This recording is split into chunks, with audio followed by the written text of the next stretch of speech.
Officers, welcome. Welcome to the special meeting in Council and, Council officers and members of the public. Welcome to the 17th of May special meeting of Council. I'll now open the meeting with the first item on this evening's agenda, which is the reading of the prayer. Almighty God, be with us as we work for the people of the Shire of Moorabool. Grant us wisdom that we may care for the Shire as true stewards of your creation. May we be aware of the great responsibilities placed upon us. Help us to be just in all our dealings, and may our work prosper for the good of all. Amen. I will now read the Acknowledgement of Country. I acknowledge the traditional owners of the land on which we are meeting. I pay my respects to their elders past and present, and the Aboriginal elders of other communities who may be here today. Councillors, all councillors are in attendance. It just should be noted that Councillor Berry is attending via Zoom, and the CEO, Mr Derek Madden, is attending via Zoom. Councillors, does anyone have a conflict of interest to declare? No, thank you. Councillors, as there are no presentations or deputations, we'll move to item 7, Customer Care and Advocacy Reports, and the first item is 7.1, Adoption of the 2021 to 2025 Council Plan, which is the 2023 update. Councillors, would anyone like to speak to the motion? I'll move the recommendation as a motion, Mr Mayor. Move Councillor Edwards. Would anyone like to second the motion? Councillor Sullivan? I had my hand up, Rod. Yeah, thank you, Maura. Councillors, any dissent? All those in favour? Councillors, the motion is carried. I had my hand up to speak, Rod. Thank you. Oh, you had to, sorry. That's okay. Apologies, Councillor Berry. Councillors, item 7.2 is adoption of the 2023-2024 budget. Councillors, do I have a councillors to move the recommendations as listed? I have a question, if I may. Councillor Can Sullivan. this matter be deferred for a while, for about a week or so? Because I think some of the responses I received back I sense were inadequate, and I'm asking, could a couple of weeks be given to get some proper response? Okay, so we have a request from Councillor Sullivan to set. I can formally move a deferral, but I'm just asking, is it possible?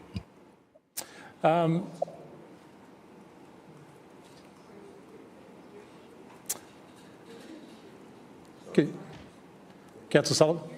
Councillor Sullivan, could you repeat the question? I want this matter actually deferred. I'm asking, can it be deferred for a couple of weeks? Is there any time constraints imposed Mr upon us? Chair, through you, the budget needs to be adopted by the 30th of June. So noting that currently today is the 17th of May, in theory, Council has until the 30th of June to adopt the budget. Mr Mayor, the reason I say that is because I did raise some matters with the CEO, and I don't think we'll receive adequate response to some of these matters, and I'd like it to be actually thrashed out a bit more before that time. And as we've just been advised, we have until the 30th of June, and I think there has been a bit of haste and in this process, not time-wise, but actually material-wise. So I'm just asking, and obviously I'll move that it would be deferred for a couple of weeks. Councillors, we have a notice. We have a motion from Councillor Sullivan to defer the adoption of the budget. Yeah, I'll second that, Mr. Seconded, Councillor Thatcher. Would anyone other councillor like to speak? Councillor Edwards. I've got a couple of questions. I'd just like to understand what sort of information Councillor Sullivan was requiring. Well, there was a matters of reserve, which seemed that council reserves, there were some questions over that. I don't think it was adequately responded to. There was also matters about a different rating model. We got a sort of I got a very short sort of response to that, but I don't think it was done in depth. And I think as a result of that, I'm just asking that time be given. As we've just been advised, we have until the end of the financial year to adopt it. And I think, well, I'd rather a late decision than a bad decision, Mr Chair. Thank you. Thank you, Councillor Sullivan. Councillor Edwards, any further questions? Councillor Berry has her hand up. Councillor Berry? Yeah, thanks, Mr Mayor. My question was in similar lines to what Councillor Edwards was asking. Can we have it a little bit more clearer on, do you have the actual items? As I touched upon, councillor, there was a matter about reserve funding and the figures, and I received something just the other day, but I think it was a little bit hurried and rushed, and I think it was we're more seeming to push to a date rather than getting a decision, I think, and thrashing out the things, because I just sense that there's some haste in this process, and I don't think we've really had an opportunity to really go through the rating model itself. Thank you. Councillor Berry, any further questions? No, that's okay. Thank you, Mr Mayor. So, councillors, any other questions? We have a motion to defer in a second. Councillor Tatchell. Just a question on timing. Do we have to give 14 days notice for another special meeting regarding your budget? 7 days? 7 days, Councillor 7 Tatchell. days. Thank you. Councillors, any further questions or anyone wish to speak? We have a motion to defer that's been moved by Councillor Sullivan and seconded by Councillor Tatchell. Councillor Edwards? Yeah, I object, Mr Mayor. You object? All right. Councillor Sullivan, I'll invite. Okay. All those in favour of deferring the notice, deferring the budget? Hands high. All those against?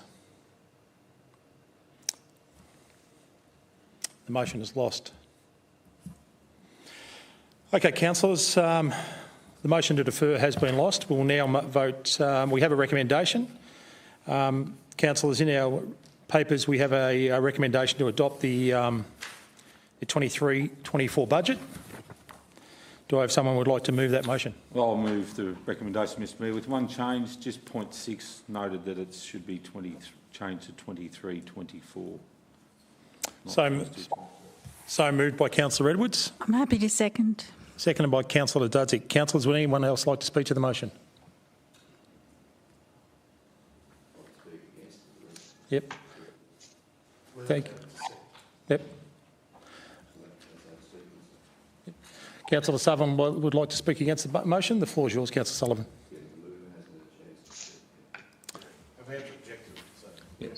Yep. Yeah, just point of order, Mr Mayor. We probably should find out if people officially want to object first. Councillors, is any dissent against the budget? Noted.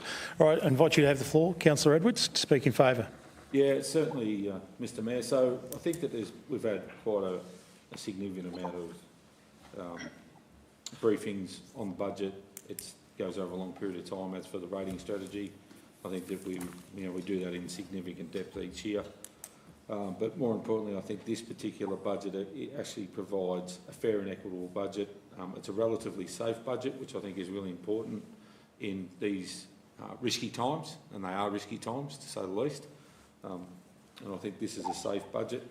And I'll also point out that this is actually well below what the CPI is. Now, unfortunately, we're in a rate cap environment, and I think we will see some long-term detriment because of this. I don't think anybody has any misconceptions of that. But I think this is a good budget, a fair budget, and a safe budget in risky times. Thank you, Mr Mayor. Thank you, Councillor Edwards. Councillor Sullivan? Mr Mayor, I speak against this budget because there's two parts to the budget. That is the work that we're proposing to do in funds that we've held on the rating. Oh, sorry. I thought I was on the podium. Basically, the reason I oppose this, Mr Mayor, is the budget is a two-part process. We have the matters of our works which councils are proposing to do, and I think I would agree with Councillor Edwards that it is a safe budget in that sense. But my issue is that once again, it is not a fair and equitable rating strategy that we employ to gain the funds to do that. I know it'll be said that, oh, well, that's because of the valuations. Now, I realise the valuations are something that are beyond our control and are basically an annual valuation carried out these days more for the state government's land tax provisions. It's nothing, doesn't make much difference to council. So I think, and once again, we have a situation where one section of this community is going to hit by a 14-16% rate increase, following on from about the same amount last year and the year before.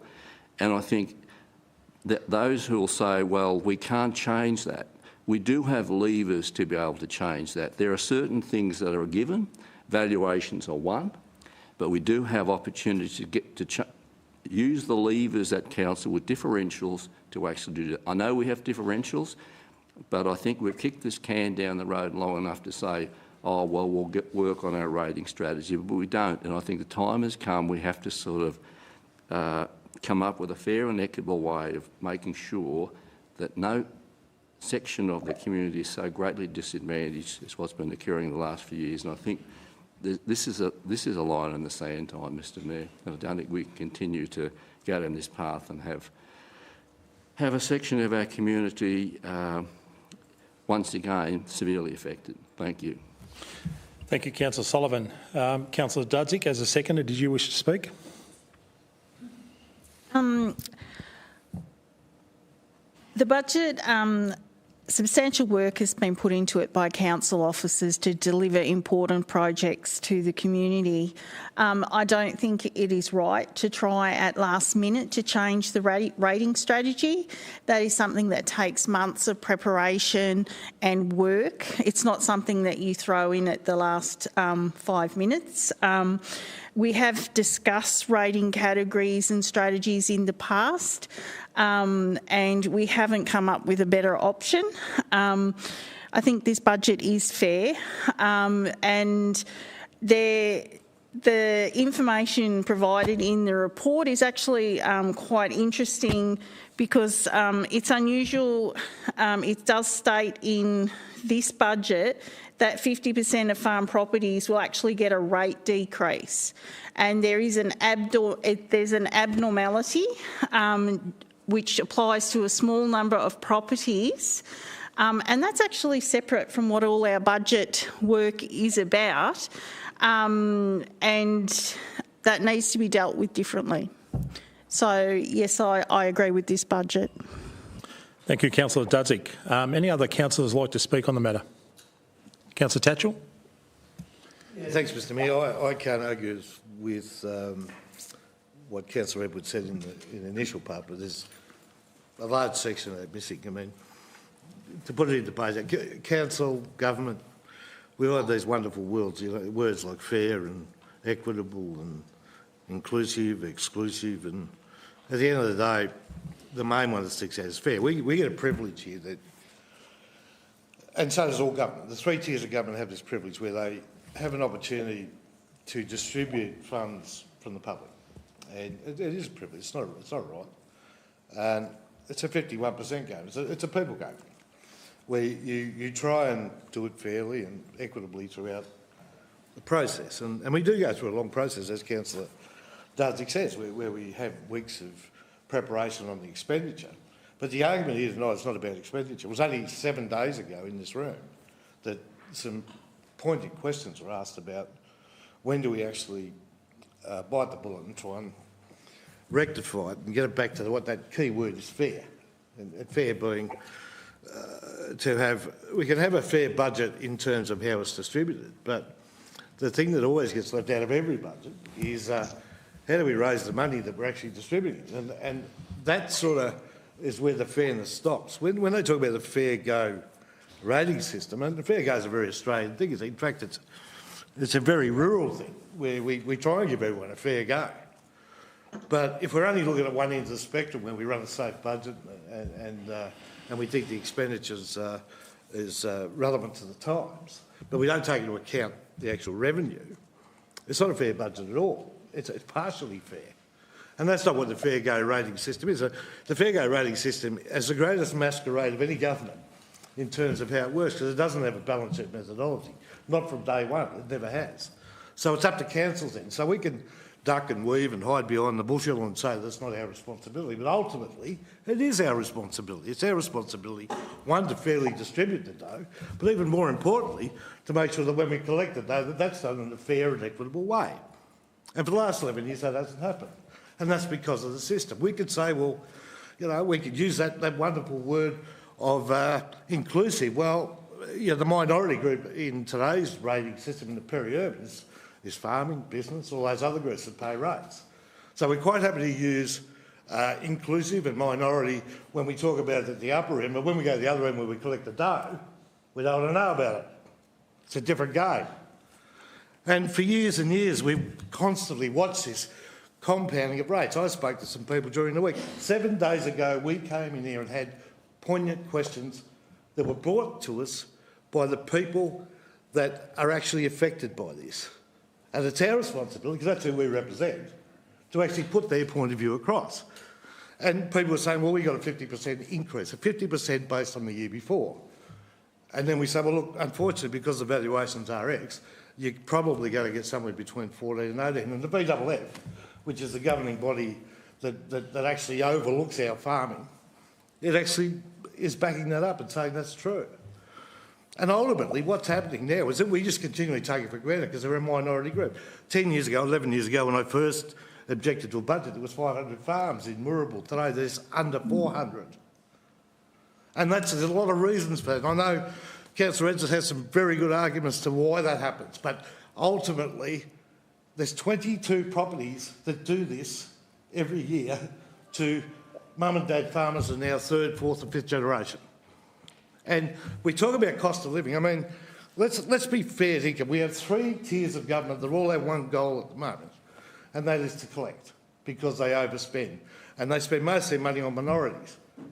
But they don't talk about how they bring that revenue in terms of minorities. And you can say Mr McGill and Waldo up there in Canberra, when they do their budget, you know, they try and tell you that everything's fine when we owe trillions of dollars. Daniel Andrews in the state government, he's maximised the credit card to the point where probably it won't be paid off in our lifetime. We've got a responsible budget, and thanks to Steve, he's actually put it together in a magnificent way that we can afford it and do it safely. But we haven't fixed the problem of revenue. Where do we get the dough from? And people are affected. These are our people. And I know we have different agendas. I know that when you have 4 councillors that are in an urban area, they have a responsibility to those urban people. And I understand that. You represent those people. But hell, we've got a job to do too. We represent those rural people. And I know that the argument is tough, but there has to be a day. There has to be a day of reckoning where we draw a line in the sand and say, how do we get back to what was said in the beginning? What is fair? What is fair? Should we take less from somebody else, more from somebody else, and then distribute it? Or should we bring about a fair system where, because we're in the people business, that says, let's be fair about this. Not only do we get less in these rural areas, and rightly so, because it's not about you get the same, as Councillor Sullivan said on a number of occasions, but should they pay more? And every budget, we come in here and we talk about the budget, and I have to say that Steve does a fantastic job, but we still haven't fixed the revenue problem, and that lands here. That's our response. That's my responsibility. And I know we fought over it for years and years and years. But that's my responsibility. They're the people I represent. They're the people that employ me. They're the people that say, Taj, this is your job. You're supposed to be looking after me. So for 11 years, 11 straight years, I've had to come in here and I've put the same argument up every time, but it's not fair. We talk about economic development, we charge it 1.5 times. We say that we're giving the farm people a discount, but we compound the increases continually by the land increases, knowing full well they're not selling the land. Those 22 properties are. And it has a detrimental effect on every one of those mum and dad farmers. And not only that, we won't even allow them to build another house here so their children can take over the farm for succession farming because of the rules. Now, I plead with the urban councillors to look at this today and say, right, we have a $3 million problem to make this fair and equitable, to get back to fair. Forget what the state government says. I reckon we can do our own thing and just be fair and say, what is fair to the mums and dads and the people, to get back to the people business? How can we make it fair so that everyone's paying a fair amount and getting a fair share based on where they are and based on populace. So, Mr Mayor, I don't know if there's another argument left in me in another year, to be honest. But I know when I talk to these people, and they're not all multi-millionaires. Whenever you have an assumption of wealth, there's not balance sheet, that doesn't have a balance sheet attached to it to say this is the actual position, it's actually a lie. It's not true. And you can't put an assumption. If we go and earn a quid and we pay ATO tax, we pay tax on it. If we don't make any money, we don't pay tax. But if you're in a council and you pay rates regardless. And there is an assumption by the Valuer General that you are worth X, which at the end of the day, Mr Mayor, is a load of bullshit. And I'll take that back. I'm not allowed to say bullshit, but I wouldn't want to say bullshit in this room because bullshit's not appropriate. So I will take that back. But honestly, if we don't make a stand as rural people, when we come back here in 3 years or 4 years' time, that 400 farms will be back to 300. The 300 farms will eventually get back to 200. And then one day we'll turn around and say, where did it all go and whose fault was it? And Mr Mayor, tonight's the night. Tonight's the night. We can get excited here tonight and make change. And make change for the better. Thank you, Mr Mayor. Thank you, Councillor Tatchell. Councillor Berry, you have your hand up. You wish to speak? Yes, thank you, Mr Mayor, and I won't say that BS word, but I think the budget supports and benefits our community. It has been a lot of work that has gone into it, both by councillors and the community have been listened to and considered. It is ensuring we are well placed for the purpose of our future. We're still heading through challenging times. Yes, I admit that, and a brighter future has been considered for all our community with community input, and I'll stress again, listened to and considered. Thank you, Mr Mayor. Thank you, Councillor Berry. Councillors, would anyone else like to speak to the motion? Councillor Minari. Thank you. I won't take too much time up as Councillor Tatchell and Councillor Sullivan have expressed my view as well, but I'd just like to point out the VFF modelling that was put up last year in regards to valuation averaging. I'd really like to see that dissected more. I'd like to spend the time, this council, and spend the time on understanding where that would sit in this space, because I think we do owe our ratepayers that. So I would have loved to have had more time in the next couple of weeks to have a look at that, but unfortunately that's not the case. And abnormality in regards to people's lands and the way that it's going to affect a very small percentage of farmers in this region. And to some probably it's very unfair, and I feel very sorry for those people. We've seen it in the charts, we've seen it in the maps and all those different colours that, you know, point out, and I think we owe it to our landowners to give it a harder crack. Thank you. Thank you, Councillor Minari. Councillor Edwards, as the mover of the item, I invite you to please close the debate. Certainly, Mr Mayor. I'd like to rebuke some of the statements that we haven't had enough time, because we have. I think that councillors have the opportunity to speak to the CEO, the CFO, and I know a number of councillors have had one-on-one meetings to actually go through this in quite a lot of detail. I also want to rebuke the fact that we have an obligation to different areas because of based where we are. I absolutely believe that's an incorrect statement. I represent the whole Shire. I take an oath. I say a prayer that I represent the whole Shire. So I don't just represent urban areas. As Councillor Thatchell, your largest population is probably in the urban area of Balan. So you represent both. Right? We here, we all have different views, I'm sure of that. And what I would like to say, though, in relation to the budget and the fact that we haven't considered how funds are raised, we do.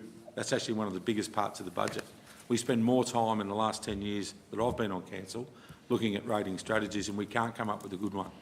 I think Councillor Thatchell probably had one of the best ideas that he used to raise when he was mayor, and that was to get the government to actually look at GST as one part. I think it was less than 1% of GST would equate to double of what we get in rate revenue right now. That would probably be fair and equitable. We can't change the government. We've had those discussions, Councillor Tatchell. They won't even listen to us when it comes to that. They rebuke it because they say, oh, what if revenue goes down next year? Well, I argue we can contend with that, and that would get rid of this argument that we have every year. Also, I'd like to point out that when we talk about being fair, currently, if you had $1 million property as a farm and you had $1 million property as a house, and you might be a retiree that bought that property when you were 20 years old and first married, and I don't think many 20-year-olds can buy properties these days because they're way too expensive. But if you could do that, right, you'll pay 25% or 22% less as a farmer than what you will as that retiree that's sitting in their $1 million property, right? So I think that we do cater for the different differential ratings. I'd like to point out that we also have, do I think it's perfect? Absolutely not. Do I like the fact that we actually sit in there and we have, 0.17 cents in the dollar for farming, but for a person who has vacant land, so someone who comes in and buys, trying to set themselves up, they're going to pay 0.45 cents for every dollar in value. So they're going to pay more than double the rates per value of their land. Right? Is that perfect? Not at all. Do I think that we need to come up with a solution? We do in the long term. The reality is we get very limited tools from the state government on how we do these things. Our tools are very, very limited. So I think what we have before us is actually very well considered. I think it's been through a lot of rigour. I think it provides the best we can do at this point in time, and therefore I would recommend that we adopt this budget. Thank you, Mr Mayor. Thank you, Councillor Edwards. Councillors, we'll now put the motion to the vote. We have a recommendation with the slight amendment to point 6 to change the date to 23-24. Councillors, all those in favour?